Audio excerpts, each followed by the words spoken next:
Take a look at these stones. They seem ordinary at first glance, just ancient slabs, ruins of some buildings. However, unlike many other archaeological finds, this one is among the most mysterious and unique. Here's why. These stones are the remains of a large temple complex called Puma Punku, located in Bolivia. Scientists aren't certain, but it's likely that Puma Punku was built by the Tiahuanaco Empire, which existed between 300 and 1000 CE, before the Inca Empire. There is no information suggesting that this civilization had advanced building technologies. Moreover, they might not have even had a writing system. Every stone was carved and polished with astonishing precision. They fit together perfectly, like pieces of a puzzle.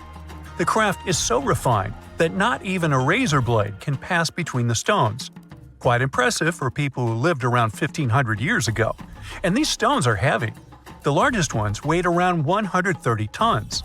So, how did the builders transport such weight from one place to another?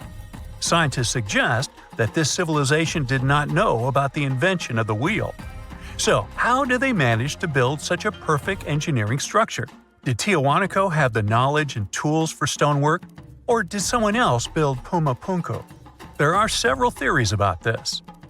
Theory 1. There was some advanced civilization that came to South America, interacted with Tiahuanaco, built this engineering marvel, and then left. Theory 2. Some beings from another planet came to Earth, showed humans how to build perfect structures, and created Puma Punku. This theory is dubious. Another idea from this series suggests that Puma Punku was built by mythological creatures from the South American culture at that time. Theory 3, the most likely one. There is no mystery here. Tiahuanaco was indeed an advanced civilization with incredible building technologies. So, what do you think?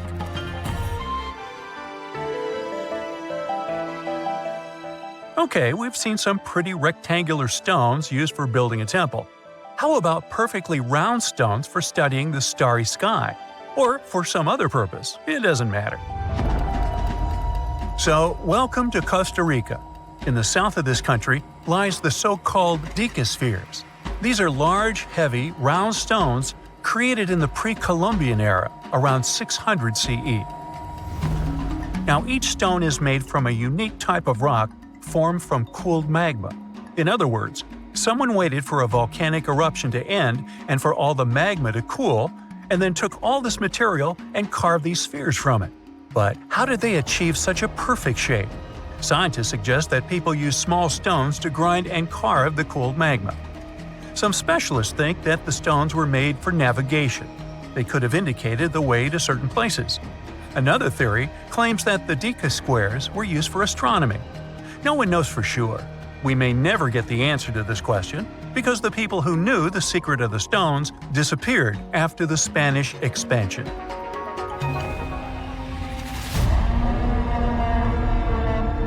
So, let's continue our journey. See these cobblestones? Archaeologists still don't know why they're arranged along a long stretch of desert crossing Jordan and Israel. These strange stones form a chain of lines 40 miles long and have been here since around 300 BCE. Because they were discovered by pilots during flights about 100 years ago, some call these stones kites. One of the more popular theories suggests that people placed these structures here to lure animals into a pit where they could be caught. Apparently, ancient hunters knew the behavior of local fauna well, and were sure the animals would somehow walk along these stones, ending up in an open area with a pit where hunters could easily do their work. Perfectly smooth rectangular and square stones, round stones, stone traps for animals. What's next? How about a stone canvas or stone painting? To see this ancient artifact, we'll travel to Glasgow, Scotland, where archaeologists unearthed a stone slab created about 5,000 years ago. It is called the Cochno Stone.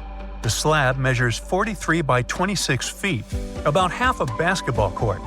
And this entire area is filled with strange swirling patterns that scientists call cup and ring marks. But what do they mean? As usual, scientists don't know for sure, but one theory suggests that the inscriptions on the stone are somehow related to astronomical phenomena, such as lunar or solar eclipses. Maybe it was a star map, or maybe people just wanted to create a work of art. In any case, there is another interesting fact related to the cup and ring marks. Scientists have found similar drawings in other prehistoric sites around the world.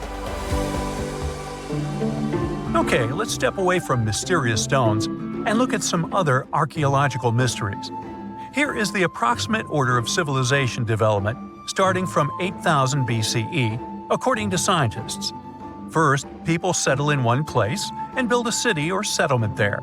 Then they engage in agriculture, and after that, they build temples. But in 1994, archaeologists said, no, the order might have been different.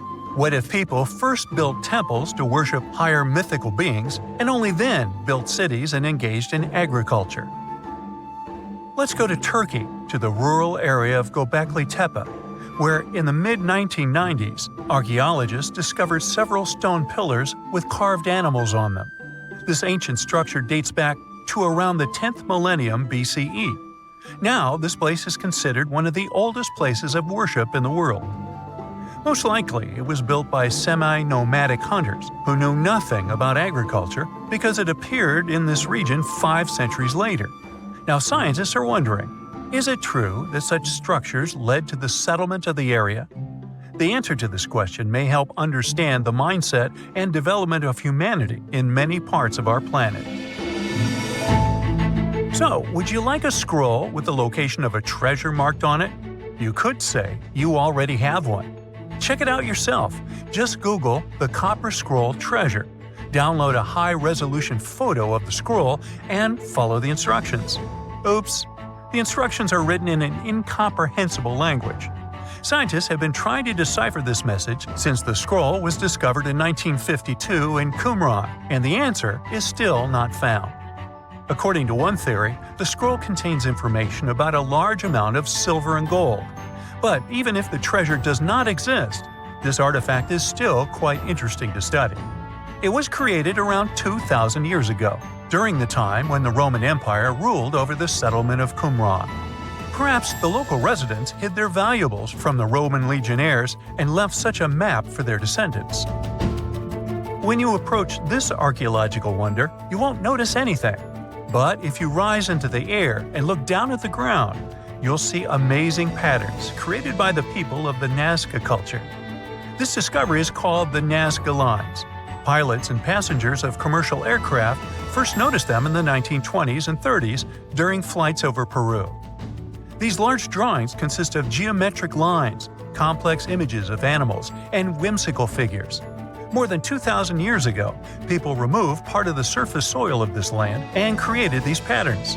But why? The Nazca Lines continue to captivate researchers and enthusiasts alike. Recent technological advancements, such as drone imagery and satellite mapping, have provided new insights into these enigmatic formations. Some researchers are now exploring the possibility that the lines serve multiple purposes, including communication with someone not from our world. And to some extent, this is true.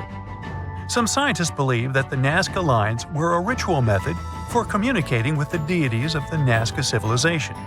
Studying these archaeological wonders not only enriches our knowledge of the past, but also inspires us to appreciate the ingenuity and creativity of the human spirit. Now, we wouldn't call this island mystical unless there were tales of giants living here. The island of Gozo in Malta is the backdrop of an ancient legend. Malta is an island country located in the Mediterranean Sea, just south of Europe. It's a very strategically located archipelago. Throughout history, it was ruled by many different societies, such as the Phoenicians, Greeks, Romans, and Carthaginians. One cold night, thousands of years ago, a farmer noticed the sky turn orange, then red, when he heard a loud thump. Although the ground seemed to be moving, this wasn't an earthquake. When he looked toward the woods, he saw a giant silhouette, taller than the trees. As he fearfully approached, he realized it was a woman, a giant woman. She introduced herself as Sunsuna.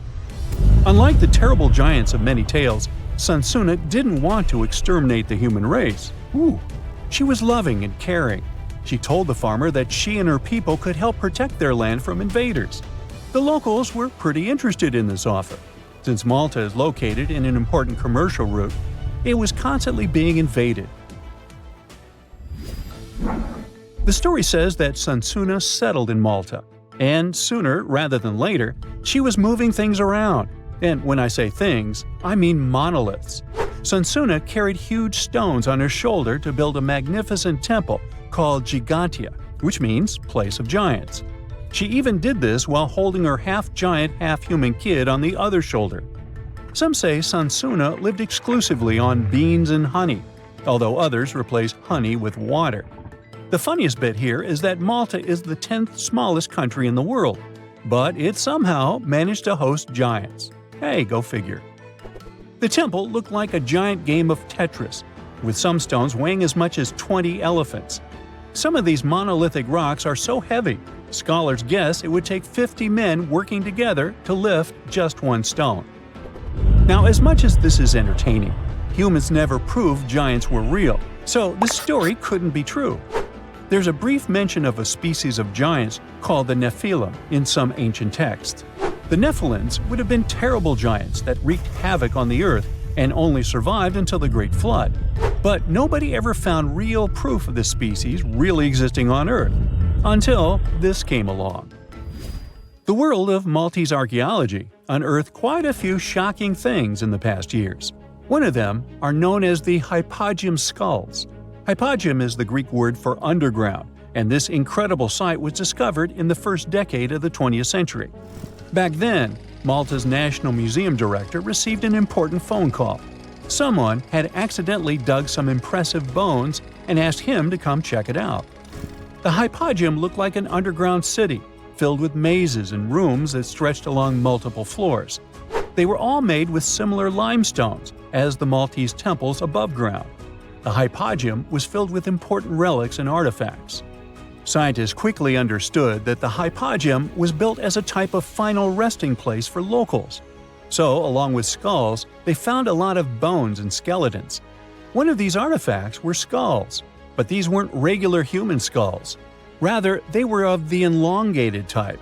To make matters worse, these skulls were hidden from the public for years. People started to talk and created a bunch of theories behind it. The truth is that this discovery was a turning point for Maltese archaeology, although scientists didn't know what to do with it. Some wondered if these skulls were natural or manipulated, since they knew some cultures in the world used head binds to alter their skulls. Other scientists threw in the hypothesis of little gray people or even the legendary giants. Some say that the elongated skulls could have been sculptures that worshipped otherworldly deities. There was no way to confirm any of these theories, so the question remained: who were the builders of Malta's megalithic temples? Now let's take a look at what scientists know. The Maltese megalithic temples have been standing strong since 3500 BCE, which is even older than the pyramids of Egypt. The main dilemma here is that these temples were built even before we invented writing, yet they required advanced technological skills to exist.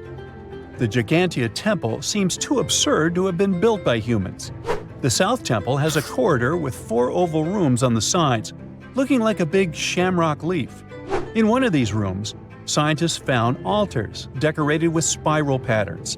It looked like an altar of some sort, indicating early Maltese people used them for ritualistic purposes. The North Temple is similar but smaller, with a very low entrance that makes people crouch down to get inside. You get it? You need to bow down to their deities in order to get into this sacred place. I mean, one can't help but wonder about the secret reasons these ancient builders had to build such a huge temple. I'm thinking they probably cast one of Daenerys' dragons to move the monoliths around. Yeah, I'm joking here. But hey, remember the entrance to King's Landing? Yup, the series used the Medina Gates in Malta as the exterior of King's Landing during Episode 3 of Season 1. Anyways, back to the giants. The ritualistic theory of the whole thing won a few points when archaeologists uncovered these mysterious figures. They're popularly known as fat ladies, These tiny statues have round bodies and faces that show how much they enjoyed life. They kinda look like a miniature Sunsana, the giantess we talked about. Scientists believe these were statues that celebrated well-being and prosperity. It does prove that the people of the time had advanced craftsmanship skills, and they were pretty intentional with their constructions and art manifestations.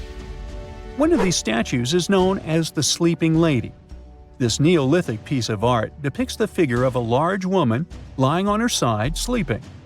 After studying it deeper, scientists guessed this statue was meant to represent the Great Reaper. It was found in the hypogeum, which we now know is a huge resting place. This specific statue is different from all the other fat ladies, starting with the hair and the embroidered skirt. Then there's this statue. This is supposed to represent an 8-foot-tall woman and the rim of her skirt. She was discovered in the most unusual of ways. A farmer was trying to plow his field, but he kept hitting large blocks of stone. All the way back in 1915, the farmer called Malta's National Museum director and asked him to come check it out. Some think this is all the proof you need to confirm that Sunsana was real. Others aren't all that sure. But that's not all. The place where this giant statue was buried revealed one of Malta's most impressive archaeological sites, the Tarsian temples. The temples were made from limestone blocks. Some are 20 feet tall and weigh around 20 tons.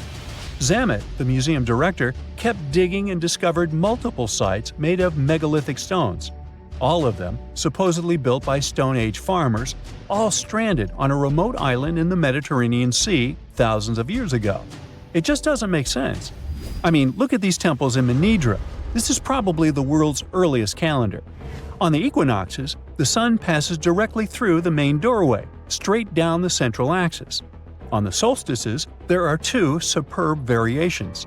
During the summer solstice, the rays fall on the edge of the megalith to the left of the doorway, and during the winter, the rays fall to the right side of the doorway. It's astronomical precision at its finest. And what about the structures in the Hall Tarsian that we've already talked about? This complex is the oldest one in all of Malta. It was built with the purpose of doing animal offerings to deities. Scientists confirm this by unearthing numerous animal bones buried in the soil. They also found a great collection of spirals, indicating that the locals also used this temple for ritualistic purposes. Overall, there are 7 megalithic temples in Malta, each more impressive than the other. Scholars keep on digging to see if they can uncover the truth, much like researchers do with the pyramids of Egypt, the lost Mayan cities in the Americas, and other sites. Hey, you've heard of Stonehenge? Of course you have. Big rocks mysteriously mounted in circles on a plain in England by, somebody.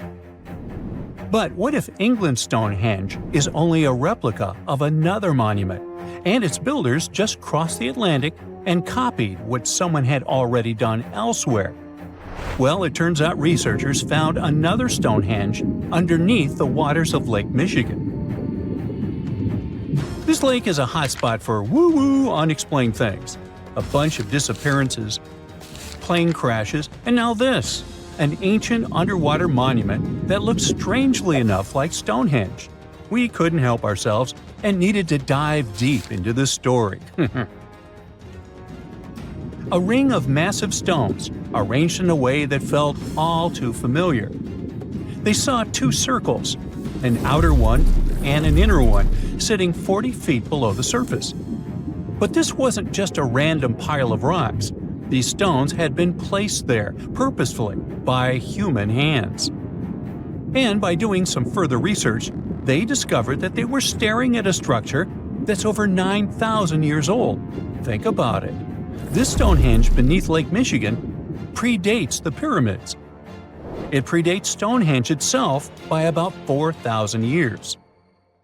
All of this information was enough to startle scientists at Northwestern Michigan University. But that was before they found this out. One of the stones had a carving, a faint but clear petroglyph of a mastodon. Mastodons kind of look like the ancestors to our modern-day elephants, but they have been extinct on planet Earth since 10,000 years ago.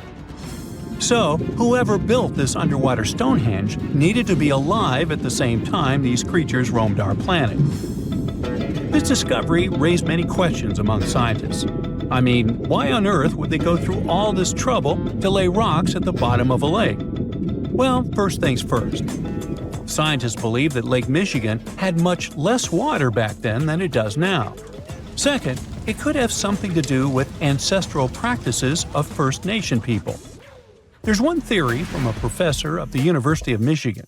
He suggested that the stones formed a kind of prehistoric hunting trap. He believes that early hunters used the circular formation as a drive lane to herd large animals like the mastodons from the rock carvings we were just talking about. Once they got these huge animals into a tighter circle, they could be more easily hunted. But not everyone's convinced by this theory. Some believe the circle probably had a deeper spiritual purpose. According to local Native American tribes, like the Anishinaabe, stones are more than just rocks. They're living beings. They hold spiritual energy and represent a connection to the earth and all living creatures. An elder from the Anishinaabe community even suggested that these stones are sacred, placed there by their ancestors to honor the land and its creatures. Scientists are trying to study the stone formation in depth, like about 40 feet. But that's the problem, actually. The fact that it's underwater makes it super difficult, since they don't have the best technology. Traditional archaeological tools don't work as well when everything is submerged, but promising new technologies like stereophotogrammetry, which literally means making 3D models of a site, are helping scientists study the stone circle more closely. Still, research is slow and expensive, so it's hard to know when this mystery will come to a close. As we said, Lake Michigan is a hot spot for unexplained phenomena. Its lakebed is filled with shipwrecks, such as the Thomas Hume, a sturdy American schooner. It also collects debris from airplanes that have suddenly gone missing while flying the area, such as Northwest Airlines Flight 2501 that disappeared in the 1950s. Some people even call the area the Lake Michigan Triangle, suggesting paranormal activities like what happens in the Bermuda Triangle might be going on. The lake spans over 22,000 square miles, which means it's almost two-thirds the size of the country of Ireland. In 2024, scientists were able to access another one of Lake Michigan's mysteries, the wreck of the Margaret A. Muir schooner. This 130-foot-long sailing ship sank over 130 years ago. The discovery was announced just recently by the Wisconsin Underwater Archaeological Association, the WUAA, whose team found the shipwreck sitting 50 feet below the surface just off the shores of Algoma, Wisconsin. Built in 1872, the Margaret A. Muir was a three-masted schooner built to carry heavy cargo across the Great Lakes. Her final voyage started out as a routine trip. Loaded with bulk salt, the ship left Bay City, Michigan, heading for South Chicago, Illinois. But on September 30th, 1893, things took a bad turn. Just as the Muir approached the town of Annapolis, now known as Algoma, a sudden storm hit. The ship began taking on water fast. The captain of the boat ordered his crew to abandon ship, and thankfully, they all made it to shore safely. For more than a century, the wreck sat undisturbed on the lakebed, its location a mystery. But thanks to a combination of historical research and high-resolution sonar, WUAA searchers finally found her in May of last year. The wreck is remarkably well preserved, with parts of the deck and gear still visible. Well, just a few lakes over to the left, researchers uncovered another impressive thing. At the bottom of Lake Mendota, near Madison, Wisconsin, researchers found 11 ancient canoes. They believe the oldest of the canoes dates all the way back to 2500 BCE. Now, if you don't get why that's important, it's because you're thinking with today's head. If in a classic Midwest highway you see a bunch of pickups, then back in the ancient days you see only canoes. They were the main mode of transportation for indigenous cultures. They were used to fish in deep waters, trade goods, and travel long distances. The reason why scientists were so excited with its discovery is because they had never found any proof of what canoes were being used for in this region back then. And to understand the local cultures that inhabited the area during this time period, they needed to have some information on that. This exciting discovery was announced by the Wisconsin Historical Society in May 2024. The first canoe, which they believe is around 1,200 years old, was pulled from the lake in 2021. Then a second one was dug up in 2022. And now divers have found at least 11 more canoes along what would have been an ancient shoreline, long since submerged. One theory is that these canoes were intentionally sunk to keep them from freezing or warping in winter. It's possible people stored them in the same spot for generations. Or maybe this is just a small part of a much bigger settlement. Historians do believe there could be an ancient village hidden under the water of the lake. Divers have already found stone tools, like net sinkers used for fishing, but the village itself hasn't been located yet. Truth is, while the Great Lakes often steal all the thunder, scientists point out that smaller lakes like Mendota have stories too. The Wisconsin Historical Society is working closely with Native nations to piece together more about the lake's history. You'll need to believe me when I say there is a third Stonehenge, all the way under the waters of Lake Constance, Switzerland. I mean, think of it like Stonehenge's cousin. Archaeologists began to discover this back in 2015, when they found a line of 170 man-made stone cairns under the lake. Scientists say this was most likely the work of several villages, and that the cairn site was probably used for some collective purpose because, well, the formations are huge.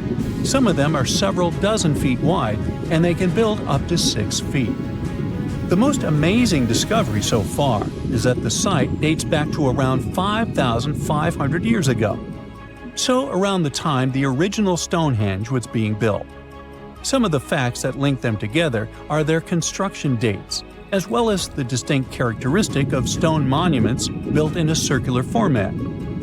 Scientists don't know much about this site yet, but hey, I see a pattern manifested all over the world, don't you? Stonehenge took approximately 20 million man-hours to build. For comparison, an average human doesn't live much over 700,000 hours. This is Jack, one of the first builders of Stonehenge. Let's say Jack lived to be 80 years old, which is extremely improbable, but it makes it easier for me to crunch the numbers, thanks. If Jack had spent his entire life, from age 0 to age 80, working on the Stonehenge project, it would have required approximately 28.5 generations of people doing the same thing to complete it. That's next to impossible. To make it more plausible, let's multiply that by 2. After all, Jack wouldn't want to dedicate his entire life to moving stones, and he didn't live to be that old. Thus, we arrive at around 57 generations needed to build Stonehenge. That's not enough room on the screen for me to introduce John, Jack's great-great-great-great, you get the drift, grandson. So it all began around 5,000 years ago with just a simple circular earthen bank and ditch.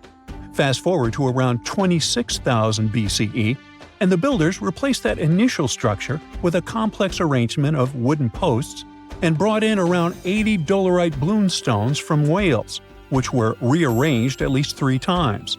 Then, a few hundred years later, they added those massive sarsen stones, each weighing around 25 tons.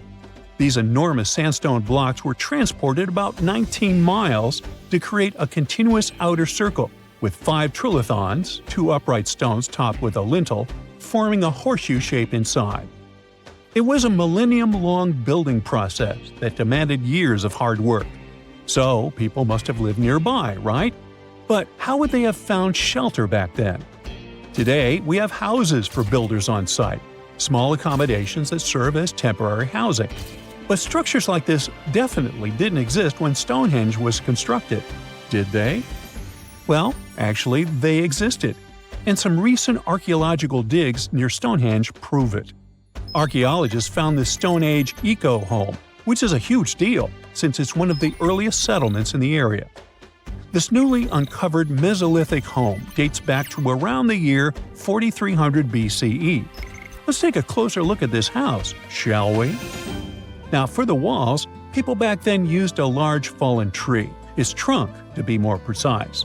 These wooden walls were reinforced with flint, and they even lined the pit left by the uprooted tree with cobblestones. To create the roof, they opted for animal hides, which sounds like a wise choice. They must have provided protection against the unpredictable weather of the British Isles. Now, you might be wondering, the weather in Britain is indeed unpredictable, and it has been that way since time immemorial. So, how did the builders manage throughout most of the year, particularly during the winter months? Well, the answer is simple. There was a hearth on site, which isn't surprising, but the system they employed was quite ingenious. A hearth inside the house would have posed too great a risk, yet bringing hot stones into the dwelling was perfectly safe. While they were hot, they couldn't ignite the building. So they used these stones from the hearth as a heat storage system to keep warm at night. And as a final touch, they even incorporated various stones for decoration. They didn't exactly get a Pinterest house, but it added a touch of elegance for sure.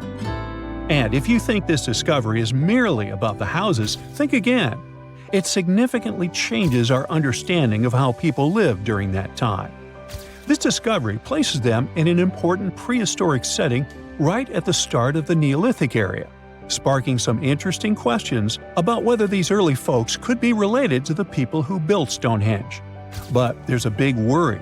Experts are concerned that this significant find, along with other buried archaeological sites, could be at risk if the authorities go ahead with plans to build a tunnel to reroute the A303 away from the World Heritage Site. Sure thing the house the scientists found wasn't in perfect shape, and it lacked some crucial elements people use for living. Some of them decayed over time, while others were simply absent. So the scientists took 20 tons of chalk, 5,000 hazel rods, and 3 tons of straw, and used all this to recreate the 4,500-year-old design houses. These new buildings are located close to Stonehenge, which is incredible since in this area, planning permission for even a new cowshed is problematic. So, what are these houses like? Well, first off, there are 4 of them, and they're oval-shaped. They're built on the foundation of real houses that stood there about 4,500 years ago, just around the time the Stonehenge Eco House was going up. The houses aren't very big, they're single-room structures. When it comes to dimensions, it was straightforward to estimate since we could gauge the size of the roof and the height of the walls based on the foundations. Each side measures about 16 feet. However, the roof structure remains a bit of a mystery. There were a few differing thatching techniques back then, so pinpointing the exact method used for these dwellings is kind of a guessing game. For now, we think it involves knotted or tied straw carefully secured onto a hazel-woven frame.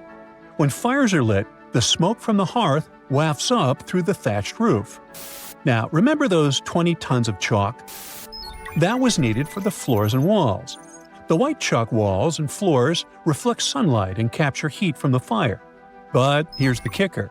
The builders encountered a challenge because the ground was so waterlogged that some of the chalk floors took weeks to dry out. By the time they should have been bone dry, they were still as sticky as chewing gum. Now, it's safe to say people 4,500 years ago faced similar struggles, and we can really appreciate what they went through while building their homes. The final layer of daub was applied using rags, giving a smooth, almost shiny finish that looks surprisingly classy. The interiors are furnished with wooden and wicker beds and shelves, along with clay pots and jars, all centered around a cozy hearth. The spaces feel surprisingly roomy, and are filled with light that streams in through the thatched roof, bouncing off those white walls. Plus, the woven furniture adds a nice touch of authenticity to the vibe. The fires have been lit, and the first meal, bread crafted from flour ground on a stone mill next to the hearth, has been prepared. Those who tried the bread were pleasantly surprised by its flavor, finding it quite tasty. Now, here comes the bummer. Those who recreated the houses did cheat a little. While the materials used were authentic, the tools weren't. They used cement mixers to mix the daub, wheelbarrows to transport the timber, and logs by the hearth were split with steel axes instead of stone ones. Still, the builders aren't professionals, they're volunteers. So I think a bit of cheating is totally cool in this case. There are other volunteers on site who are more than happy to chat about the daily activities of the Stonehenge builders, from grinding grain with a quern to making rope from rushes. But these houses and the Eco House aren't the only remarkable things in the Stonehenge area. Some years ago, archaeologists uncovered a burial site close to Stonehenge that predates the monument itself. This Neolithic long barrow, dating back approximately 56 to 5,700 years, likely contains the remains of some of Britain's earliest inhabitants. The burial site was identified through aerial images that revealed its distinct shape beneath the crops. Salisbury Plain is rich with ancient sites, including Stonehenge, various mounds, and monuments. The area has remained undisturbed over the centuries, which is likely why so many ancient structures are still intact.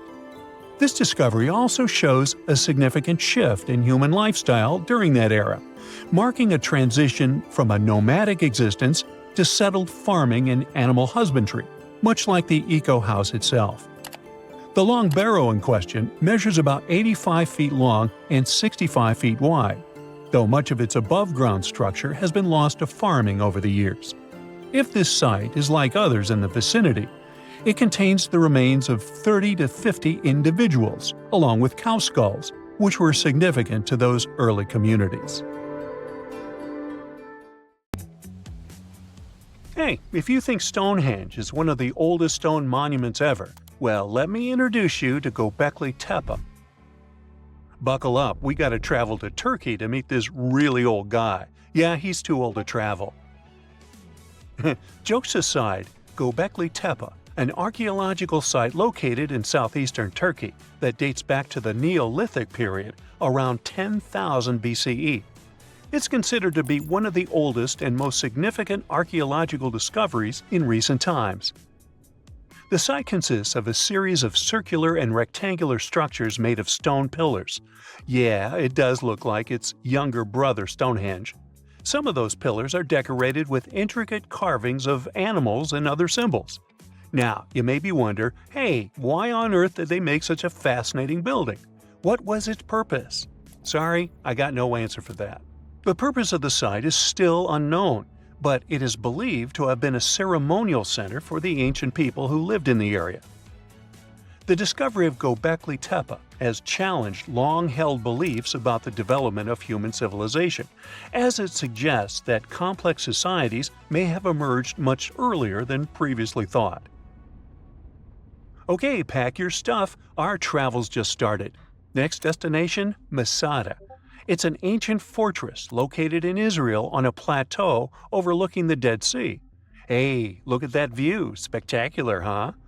It was built by King Herod the Great in the 1st century BCE, and it was very smartly built.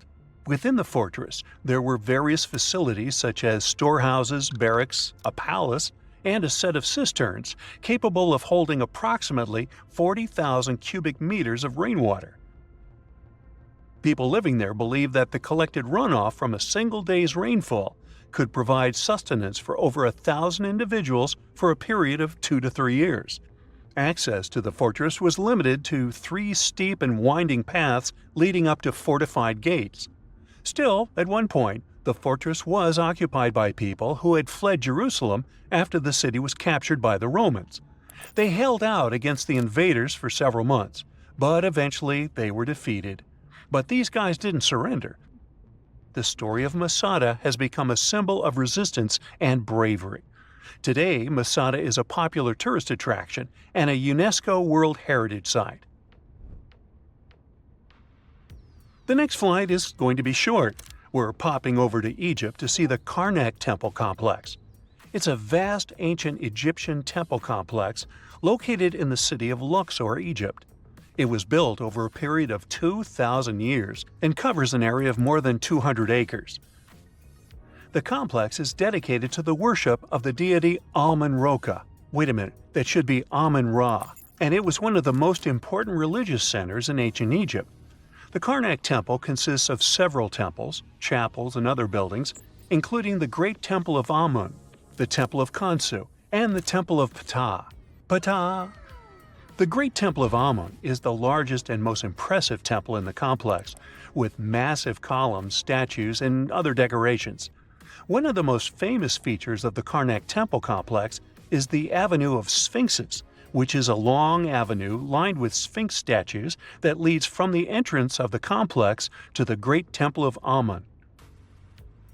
Another notable feature is the Hypostyle Hall, which is a massive hall with 134 columns that are over 70 feet high.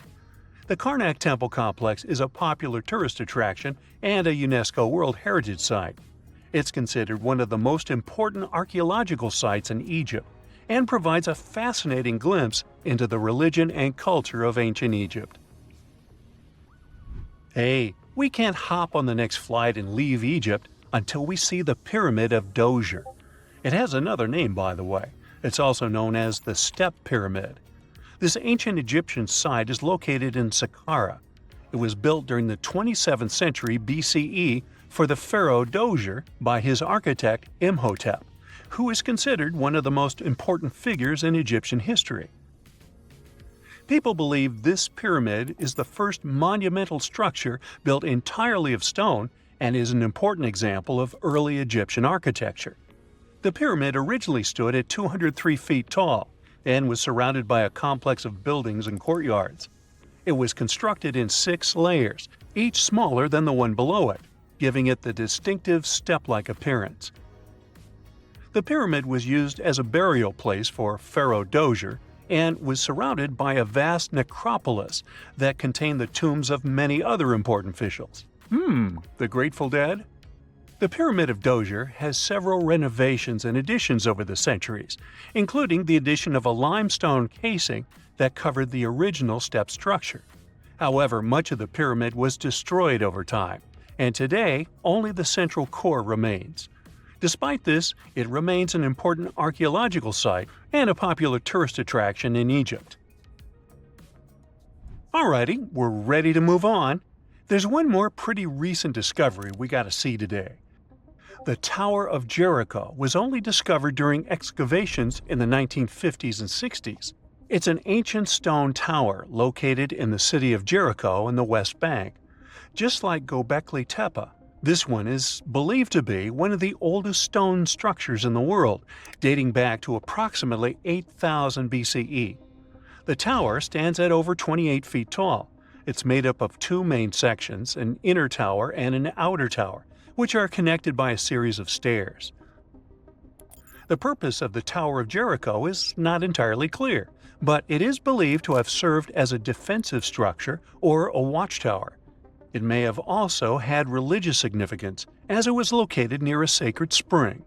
The Tower of Jericho is a significant archaeological site and has provided valuable insights into the early history of human civilization. It's open to visitors and is a popular destination for tourists interested in ancient history. Now, this ancient site even got attention from Netflix, and they made a movie where the action takes place in Mohenjo-daro. This site was a major center of the Indus Valley civilization in present-day Pakistan. Mohenjo-daro was one of the largest cities of the ancient world, with a population estimated to have been around 40,000 in its peak. Trust me, that must have been a crazy megalopolis back then. The city was notable for its advanced urban planning, with sophisticated drainage and sanitation systems, and its impressive architecture, including the Great Bath and the Granary. Mohenjo-daro was abandoned around 1900 BCE, and its ruins were only rediscovered in the 1920s. Today, it is a UNESCO World Heritage Site and an important archaeological site for the study of ancient South Asian civilization. We're heading to a teeny-tiny country that has quite an impressive history. Welcome to Malta. The Xigantia Temples are a Neolithic site located on the Mediterranean island of Gozo. They're probably one of the oldest freestanding structures in the world, dating back to around 3600 to 3200 BCE. The temples consist of 2 megalithic structures, each with multiple rooms and altars. The name Gigantia means giant tower in Maltese, as people believe that only giants could have built such massive structures. The temples are believed to have been used for religious purposes and are considered to be an important example of prehistoric architecture. They were added to the UNESCO World Heritage List in 1980. Well, you must be pretty tired, but there's one more place we gotta visit today. Our plane is already landing in Armenia, and we're here to see the Temple of Garni.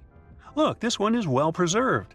This temple dates back to the 1st century CE. It was built by King Tiridates I as a dedication to the sun deity Mir.